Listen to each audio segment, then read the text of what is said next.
The book of Deuteronomy is the fifth book of the Bible and the final book of the Torah. After the exodus from Egypt, Israel was at Mount Sinai for 1 year, entering into a covenant with their God. And then they had the disastrous road trip through the wilderness, and the Exodus generation disqualified themselves from entering into the land promised to Abraham. And so Deuteronomy begins with Moses standing in front of this new generation, explaining the Torah. And it's from here that the design and purpose of the book unfolds. Deuteronomy is a series of speeches from Moses where he's calling the next generation of Israel to be faithful to the covenant with their God. At the center of the book is a collection of laws, which are the terms of the covenant between God and Israel. Some of the laws are new, but many are repeated from the laws given earlier at Mount Sinai. And that's actually where this book gets its name, from a Greek word Deuteronomion, which means a second law. Now, surrounding these laws are two outer sections of Moses' speech. Each of these are broken up into two parts themselves. Let's just dive in and we'll see how this whole thing works. So Moses, first of all, summarizes the story so far, and he highlights how rebellious the previous generation was, in contrast with God's constant grace and provision in the wilderness. And God did bring his justice on them, yes, but he did not abandon his covenant promises. After this comes a series of very passionate sermons where Moses calls on this new generation to be more faithful than their parents were to the covenant. He reminds them of the 10 Commandments, and then the centerpiece of this section is a famous line called the Shema. Moses says, "Listen, Israel, the Lord is our God, the Lord alone, and you shall love the Lord your God with all of your heart, with all of your soul, and with all of your might." This became a very important daily prayer in Judaism, and it brings all of the themes of the book together. So the word listen, or Shema in Hebrew, it means much more than just to hear. Its meaning includes responding to what you hear, or in English we would say obey. And the word love in Hebrew also means much more than just an emotion or feeling. It's about a decision of wholehearted devotion to God that involves your will and your emotions, your mind and your heart. Now, for Israel, their obedience and devotion to God served a much larger purpose. Obedience to the laws is going to make Israel a unique people among the nations. Just like God said at Mount Sinai, they will become a kingdom of priests. And Moses now says, how? Israel has the chance, by following the laws, to show the whole world the wisdom and the justice of God. The other key idea in the Shema is that Israel was called to obey and be devoted to the Lord alone. Or literally, in Hebrew, it says, the Lord is one. Now, in context, the point is that the Lord is the one God Israel is to worship and obey. Israel's about to go into the land of Canaan, where people worship idol gods that represent all different aspects of creation, the sun, the weather, sex, and war. And in Moses' view, worshiping these gods degrades humans and destroys communities. But worshiping the God of Israel, who's the creator and the redeemer, that will lead to life and blessing. And so we come to the large collection of laws at the center of the book. And they're roughly arranged by topic. So the opening section is about Israel's worship of their God. They were to have one central temple where one God would be worshipped. And also, God was to be worshipped in Israel's care for its poor. So, for example, all Israelites were to set aside 1/10 of their annual income to be given to the temple. But another 10th was to be set aside every 3 years and given to the poor. And these are the kinds of laws that put Israel on the cutting edge of justice in comparison to their ancient neighbors, and it was all bound up with their worship of God. The next section outlines the character qualities of Israel's leaders. So the elders, the priests, the kings, these were all placed under the authority of the covenant laws, which God said that he would enforce by sending prophets to keep the leaders accountable. So in contrast to Israel's neighbors, where kings were thought of as divine and a law unto themselves, Israel's leaders were subordinate to the law and the prophets. Following this is a large section of laws about Israel's civil life, so rules about marriage and family and business, and also about social justice, about their legal system and how it was to protect widows and orphans and immigrants. And then these are concluded by more laws about worship. Now, here's some tips for reading all of these laws. Remember, first of all, these are the terms of the Sinai covenant given specifically to ancient Israel, living in a culture that's very different from yours. And so, two, it's not going to be helpful to compare these laws with modern laws from a very different culture. Rather, these were given to set Israel apart. And so we need to compare these laws with those of Israel's neighbors, like in Assyria or Babylon. And when you do that, all of a sudden laws that seemed harsh or bizarre become much more clear. You see that God is pushing Israel to a higher level of justice than was ever known before. And so finally, try to discern what core principles of wisdom or justice underlie any particular law, and you'll discover some really profound things. So here's an extra credit assignment. Go see how Paul the Apostle does this very thing in his first letter to the Corinthians, chapter 9, verse 9, and he quotes a law from Deuteronomy chapter 25, verse 4. It's really interesting. So back to Moses. After he goes through all of the laws, he issues a final challenge that Israel should listen to and love their God. He first issues a warning and an ultimatum. If Israel listens to and obeys their God, everything's going to go great, lots of divine blessing. But if they don't listen and rebel, famine, plague, devastation, and ultimately exile from the land. And then Moses forces a decision. He says, "Today I set before you all life or death, blessing or curse, goodness or evil. So choose life by loving the Lord your God and listening to him." But then Moses says this. He says, "I know that after I die, you're going to rebel and turn away from God and end up in exile." Which is kind of a downer. But then again, he's been with these people for decades, and it becomes clear that his hopes are not very high. But all is not lost, Moses says. One day, when Israel is sitting in exile, at any point, Moses says they can turn back to their God, who will, in his words, circumcise your hearts so that you may love him with all your heart and soul and live. Now, this is a vivid metaphor that's saying something is fundamentally wrong with Israel's heart. It's stubborn and hard. And it's the same thing wrong with the heart of all of humanity. This is going all the way back to the rebellion in the garden. Humans seized autonomy from God. They wanted to define good and evil for themselves, and they ruined God's good world as a result. But one day, Moses says, God is going to do something to transform the hearts of his people so that they can truly listen to and love God from the heart and be led back to true life. And this is the promise that gets picked up by the later biblical prophets, Jeremiah and Ezekiel, the hope for a new heart. So Moses ends his speech with a poem of warning and then of blessing, and then he walks up onto a mountain and he dies. And so the Torah draws to a close. All of the major plot tensions of the biblical story are in place, but left totally unresolved. So when is the descendant of the woman going to come and defeat evil? Or how is God going to rescue the whole world and bless all nations through this family? And how can God's holiness be reconciled with people who are continually rebellious? And how is God going to transform the hearts of his people? You just have to keep reading to find out. But for now, that's what the book of Deuteronomy is all about. Deuteronomy 1. These are the words that Moses spoke to all Israel beyond the Jordan in the wilderness, in the Arabah opposite Suf, between Paran and Tophel, Laban, Hazeroth, and Dizahab. It is 11 days' journey from Horeb by the way of Mount Seir to Kadesh Barnea. In the 40th year, on the first day of the 11th month, Moses spoke to the people of Israel according to all that the Lord had given him in commandment to them, after he had defeated Sihon, the king of the Amorites, who lived in Heshbon, and Og, the king of Bashan, who lived in Ashtaroth and in Edrei. Beyond the Jordan, in the land of Moab, Moses undertook to explain this law, saying, "The Lord our God said to us in Horeb, 'You have stayed long enough at this mountain. Turn and take your journey and go to the hill country of the Amorites and to all their neighbors in the Arabah, in the hill country and in the lowland and in the Negeb, and by the seacoast, the land of the Canaanites, and Lebanon as far as the great river, the river Euphrates. See, I have set the land before you. Go in and take possession of the land that the Lord swore to your fathers, to Abraham, to Isaac, and to Jacob, to give to them and to their offspring after them.' At that time I said to you, 'I am not able to bear you by myself. The Lord your God has multiplied you, and behold, you are today as numerous as the stars of heaven. May the Lord, the God of your fathers, make you 1,000 times as many as you are, and bless you, as he has promised you. How can I bear by myself the weight and burden of you and your strife? Choose for your tribes wise, understanding, and experienced men, and I will appoint them as your heads.'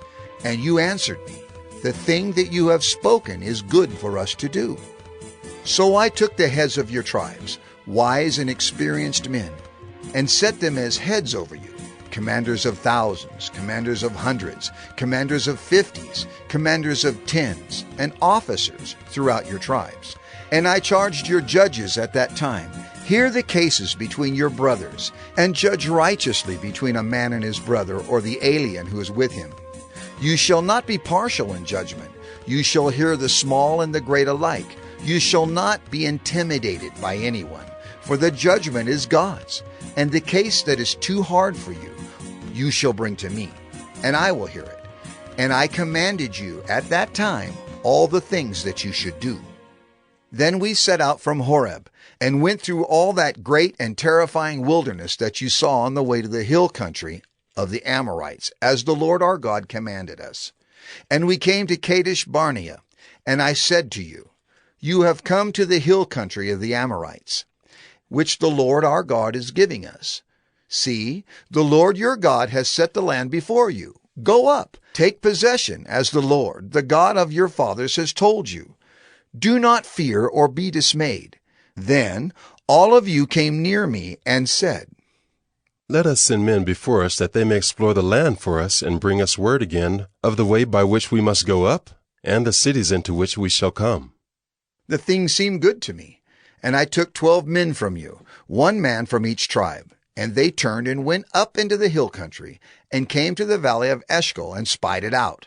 And they took in their hands some of the fruit of the land, and brought it down to us, and brought us word again, and said, It is a good land that the Lord our God is giving us. Yet you would not go up, but rebelled against the command of the Lord your God. And you murmured in your tents, and said, Because the Lord hated us, he has brought us out of the land of Egypt, to give us into the hand of the Amorites, to destroy us. Where are we going up? Our brothers have made our hearts melt, saying, The people are greater and taller than we. The cities are great and fortified up to heaven. And besides, we have seen the sons of the Anakim there. Then I said to you, Do not be in dread or afraid of them.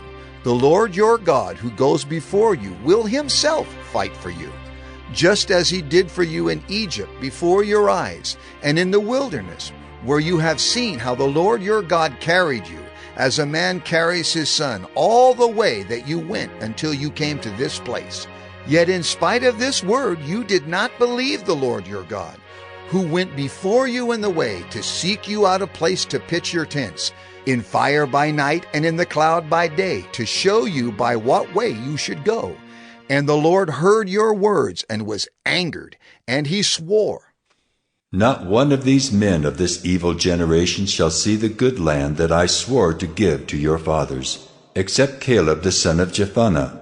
He shall see it, and to him and to his children I will give the land on which he has trodden, because he has wholly followed the Lord.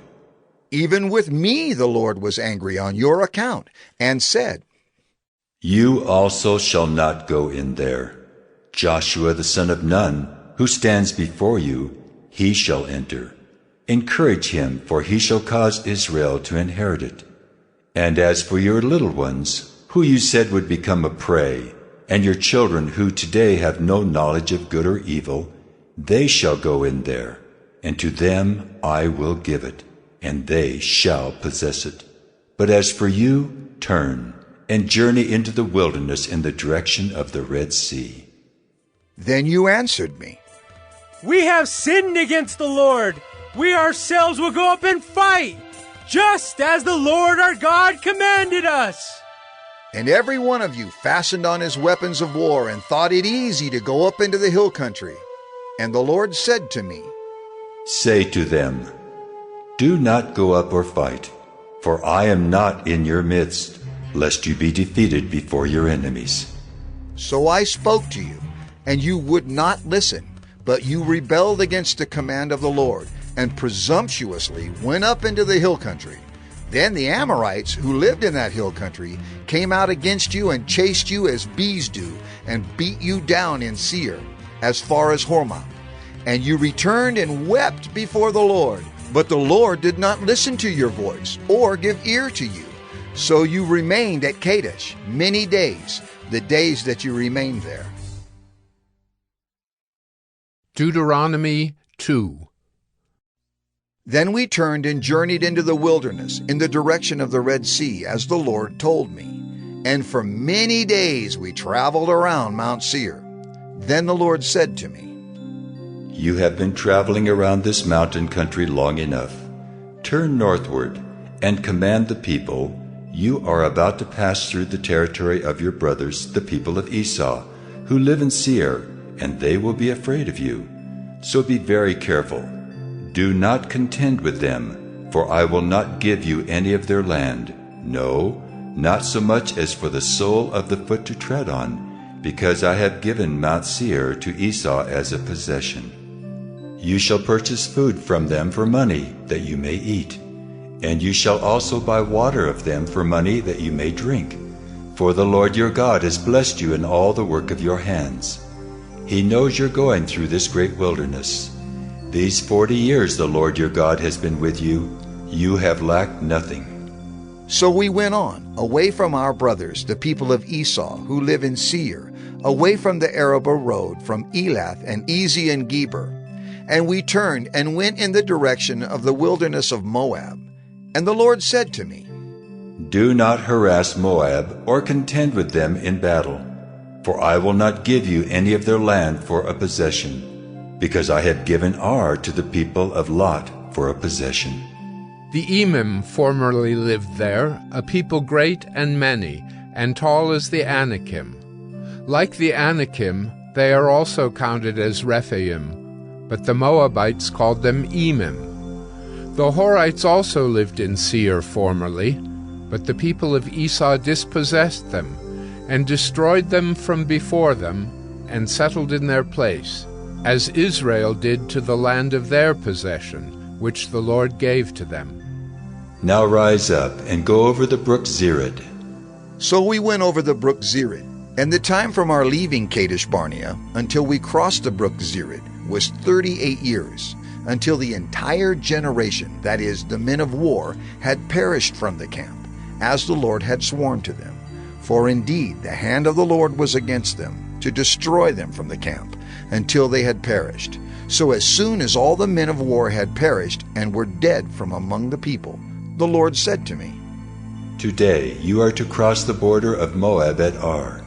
And when you approach the territory of the people of Ammon, do not harass them or contend with them, for I will not give you any of the land of the people of Ammon as a possession, because I have given it to the sons of Lot for a possession. It is also counted as a land of Rephaim. Rephaim formerly lived there, but the Ammonites called them Zamzumim, a people great and many and tall as the Anakim. But the Lord destroyed them before the Ammonites, and they dispossessed them and settled in their place, as he did for the people of Esau, who live in Seir, when he destroyed the Horites before them, and they dispossessed them and settled in their place even to this day. As for the Avim, who lived in villages as far as Gaza, the Caphtorim, who came from Caphtor, destroyed them and settled in their place. Rise up, set out on your journey, and go over the valley of the Arnon. Behold, I have given into your hand Sihon the Amorite, king of Heshbon and his land. Begin to take possession and contend with him in battle. This day I will begin to put the dread and fear of you on the peoples who are under the whole heaven, who shall hear the report of you and shall tremble, and be in anguish because of you. So I sent messengers from the wilderness of Kedemoth to Sihon, the king of Heshbon, with words of peace, saying, Let me pass through your land. I will go only by the road. I will turn aside neither to the right nor to the left. You shall sell me food for money that I may eat, and give me water for money that I may drink. Only let me pass through on foot, as the sons of Esau who live in Seir and the Moabites who live in Ar did for me, until I go over the Jordan into the land that the Lord our God is giving to us. But Sihon, the king of Heshbon, would not let us pass by him. For the Lord your God hardened his spirit, and made his heart obstinate, that he might give him into your hand, as he is this day. And the Lord said to me, Behold, I have begun to give Sihon and his land over to you. Begin to take possession that you may occupy his land. Then Sihon came out against us, he and all his people, to battle at Jahaz. And the Lord our God gave him over to us, and we defeated him, and his sons, and all his people. And we captured all his cities at that time, and devoted to destruction every city, men, women, and children. We left no survivors. Only the livestock we took as spoil for ourselves, with the plunder of the cities that we captured.